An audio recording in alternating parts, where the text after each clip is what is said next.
Olá, está no ar o Jornal da Câmara. Na edição de hoje, vamos fazer uma retrospectiva das atividades realizadas durante o ano de 2019 pela Comissão de Defesa do Consumidor e Direitos Humanos. Para isso, eu recebo aqui no estúdio o presidente da SEDECOM no ano passado, o vereador Moisés Barbosa, do PSDB. Vereador, seja então muito bem-vindo ao Jornal da Câmara. Vou pedir primeiramente para o senhor fazer uma avaliação geral do que foi o ano de 2019, dentro dos trabalhos da SEDECOM, então. Na realidade, a SEDECOM fez um trabalho importante. A gente tem uma série de atendimentos, que foram feitos na pauta de direitos humanos. A gente teve aí um seminário dirigido à questão dos conselheiros tutelares e várias pautas foram apresentadas para debate. A gente quer deixar claro aqui que, como a comissão ela tem uma prática de respeitar indicações de todos os vereadores, as pautas foram das mais variadas. Então, como vários partidos integram a SEDECOM, eu como presidente deixei muito aberto para que os partidos indicassem as pautas. E a gente, na realidade, tinha até uma prática, que você sabe aqui na TV Câmara, de deixar o proponente coordenar os trabalhos das reuniões. Então a gente teve das mais variadas pautas dentro dos assuntos de segurança urbana, de direitos humanos, de defesa do consumidor. Então foi muito profícuo o ano de 2019, tivemos pautas que eram pautas planejadas, mas também quando estourava algum assunto, a gente também acolhia as indicações de alguns assuntos e fazia o debate, convidando as entidades, os setores da sociedade e alguns encaminhamentos.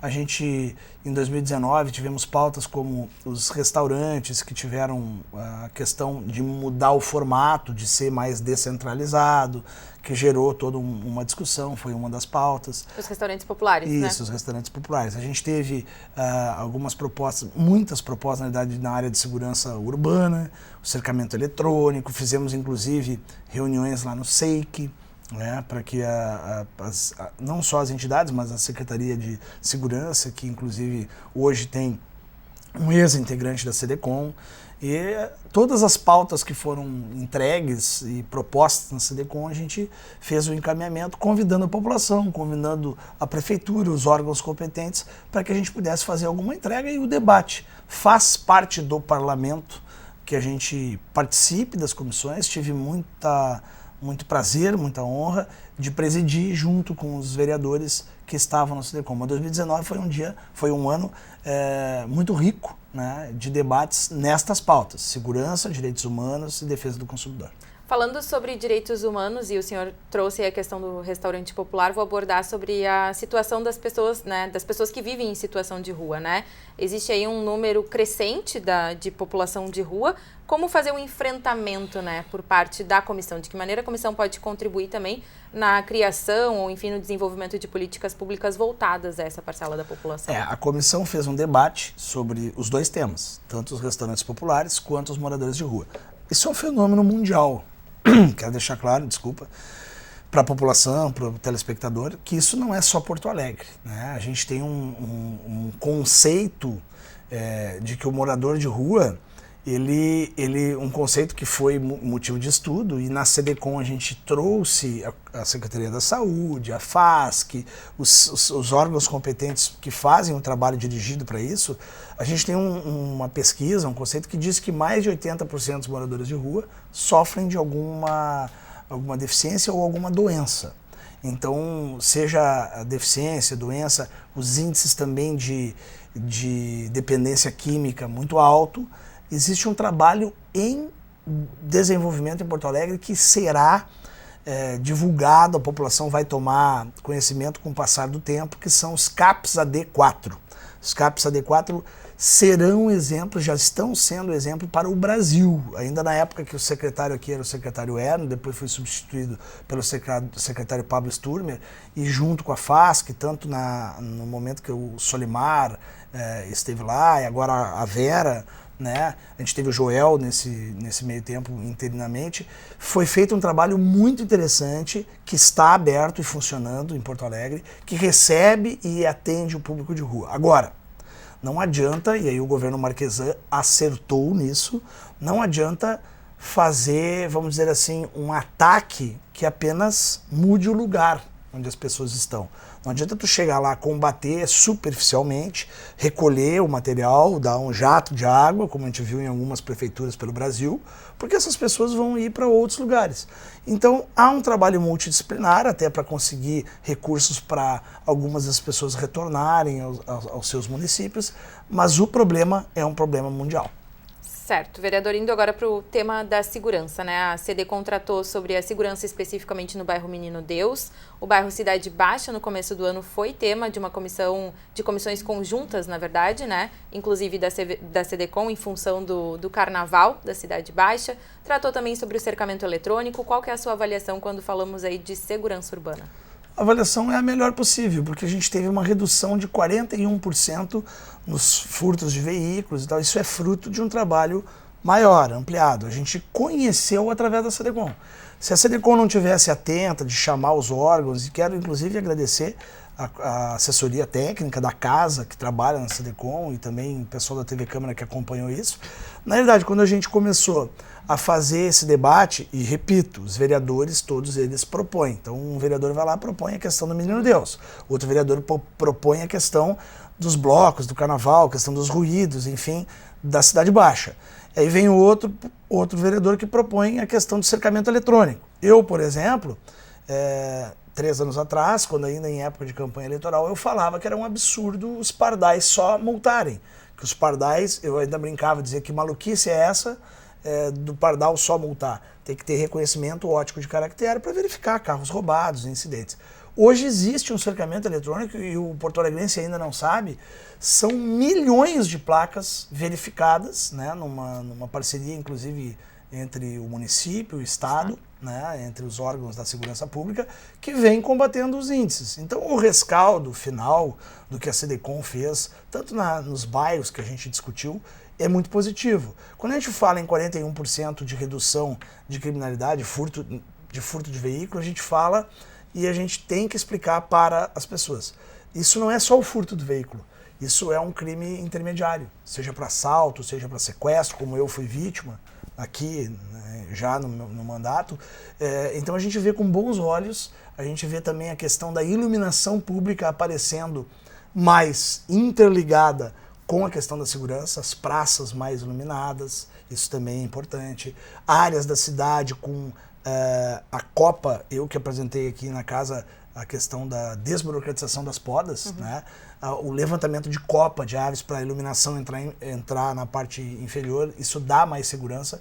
Então o rescaldo foi muito positivo. Claro, muitos ajustes precisam ser dados. Agora, que se a gente tiver espaço cada vez mais para mostrar os resultados que vão surgindo, e quando a SEDECOM puxa a pauta e faz a discussão, os próprios órgãos acabam trabalhando com um pouco mais de eficácia, porque notam que existe interesse da sociedade.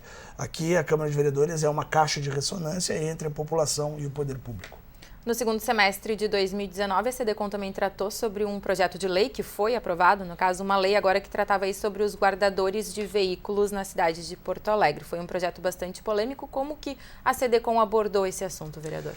A SEDECOM abordou chamando, inclusive, o sindicato. E aí, quero dividir com o telespectador aqui, vamos dizer assim, uma coisa muito peculiar que aconteceu. Vamos usar aqui, usar a TV Câmara para contar aqui para as pessoas os bastidores dessas reuniões, dessa reunião principalmente. Foi apresentado, a gente ouviu a tese do Poder Executivo, o governo Marquesan apresentou o projeto, existiam vereadores aqui na Câmara que já defendiam essa questão, mas existem episódios importantes de dividir. Primeiro, o sindicato veio e trouxe os números dos guardadores de veículos que existe uma diferença entre guardador de veículo e flanelinha. Então eles vieram deixar muito claro qual era a diferença, só que me surpreendeu naquele dia, na SEDECOM, onde o sindicato apresentou um papel, um boleto, um canhoto, dizendo contra o projeto, defendendo que o guardador de carro aqui em Porto Alegre, ele entregaria ou entregava um canhoto com número e tudo, dizendo a contribuição é espontânea e se acontecer alguma coisa com o seu carro, nós nos responsabilizamos. Eu quero pedir para que, se algum telespectador nos últimos 20 anos estacionou em alguma rua em Porto Alegre e passou por isso e recebeu esse canhoto, eu gostaria, porque eu não, até agora não. Então alguns vereadores, até alguns que estavam indecisos, começaram a dizer, não, só um pouquinho, isso nunca aconteceu comigo, eu dirijo em Porto Alegre a minha vida inteira. Houve também, da parte do governo federal, uma importante decisão que decidiu transformar a profissão de guardador de carro, extinguir uma medida provisória. Uma medida provisória que extinguiu a profissão de guardador de carro. Só que tudo, infelizmente, em Porto Alegre, acaba indo para a vala comum do populismo, da parte do ranço ideológico. Alguns tentaram colar nesse projeto um rótulo de que seria para desempregar as pessoas. Ser guardador de carro e flanelinha, por mais que eu conheça homens e mulheres que tiram dali o seu sustento, né, não é vamos dizer assim, o desejo de uma profissão. Então a gente fez todo um cuidado, está sendo feito pela FASC, pelo Cine, a qualificação dessas pessoas para, se quiserem continuar nesse ramo, trabalharem em estacionamentos, em etc. Agora, é importante que se diga, Porto Alegre não é uma exceção à regra. Existem várias outras cidades que fizeram a legislação para facilitar a fiscalização. Para que a Guarda Municipal pudesse fiscalizar, era necessária essa modificação na legislação. Vereador, vou aproveitar a sua presença, o senhor que é da base do governo, e justamente perguntar, né, existe aí uma questão com relação à fiscalização de leis que são, enfim, de projetos de lei que são aprovados e que muitas vezes não consegue se ter uma fiscalização efetiva. Como que deve funcionar com relação à fiscalização dessa proposta que foi aprovada? Então, que pergunta ótima, obrigado. Né?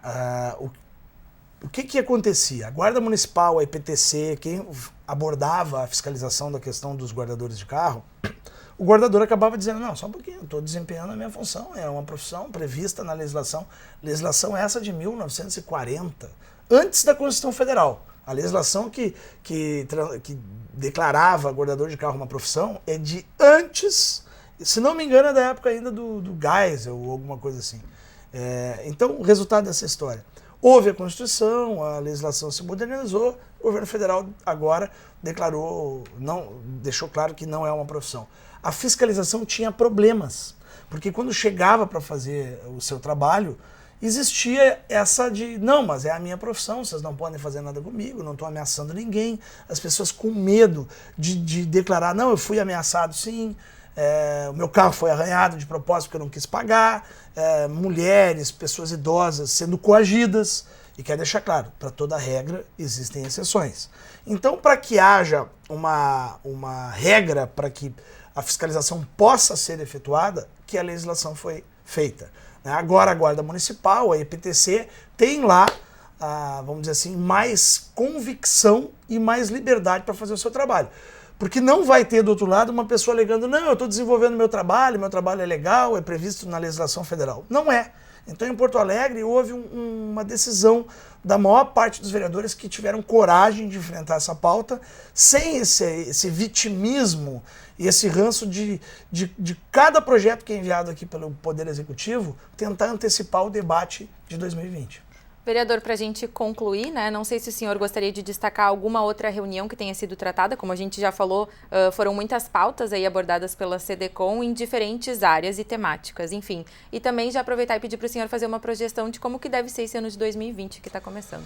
Olha, 2020 é ano eleitoral, então a pauta já está contaminada, né? No final do ano passado a gente viu alguns movimentos na cidade sendo feitos na pauta da questão dos cobradores de ônibus, aí vem o partido que domina o sindicato, que daí já mente sobre o projeto, que daí já tranca a cidade, e eu assisti várias pessoas fazendo um questionamento, vem cá, o que eu tenho a ver com isso? Eu quero trabalhar, tá tudo trancado. Então assim, está contaminada a pauta. Né? Vamos tentar no ano de 2020 fazer com que o interesse de 1,5 milhão de porto-alegrenses, é uma tarefa árdua aqui nessa casa, seja o foco principal e não a eleição. Na SEDECOM, eu gostaria de ressaltar, sim, que essa pluralidade, né, de pautas enriqueceu muito o mandato dos vereadores que integraram e passaram em 2019 pela SEDECOM. tiveram pautas emocionantes, outras nem tanto, tiveram pautas que trataram até da questão de combate a preconceito, muito importante, questões dirigidas ao autismo, aos conselhos tutelares, à segurança. Também tivemos pautas de defesa do consumidor, foi uma pauta que foi menor, né, mas a questão das bagagens, dos aeroportos, e todos os vereadores contribuíram muito. Então foi uma honra, um prazer para mim, no meu primeiro mandato, já presidir uma comissão de tanta relevância na casa. Tá certo. Gostaria de agradecer a sua presença no Jornal da Câmara. Muito obrigada aí pelo balanço realizado. Eu que agradeço a presença da TV Câmara também na CDCom em todas as reuniões. Tá certo. Muito obrigada. Eu gostaria também de agradecer a sua companhia aí de casa e o Jornal da Câmara de hoje fica por aqui. Até a nossa próxima edição.